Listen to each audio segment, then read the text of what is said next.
நீரை உருவாக்கி நெல்லை நட்டு அறுக்கணும். காவிரி டெல்டாவில் அந்த மாதிரி நிறைய இடங்கள்ல உருவாக்கி நம்ம அறுத்துக்கிட்டு இருக்கோம்.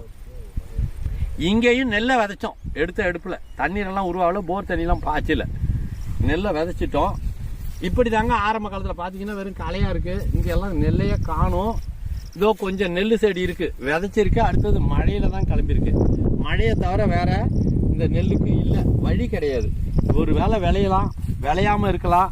இதில் எலியாரோட திருவிளையாடல் நிறையா. இதை பாருங்க, எலியா சகட அடியாக அடித்து எல்லாத்தையும் விதைச்சதில் முளைச்சதெல்லாம் தின்னுட்டு இதையும் தாண்டி சில இடங்கள்ல நெல் வந்து கதிர் வந்திருக்கு.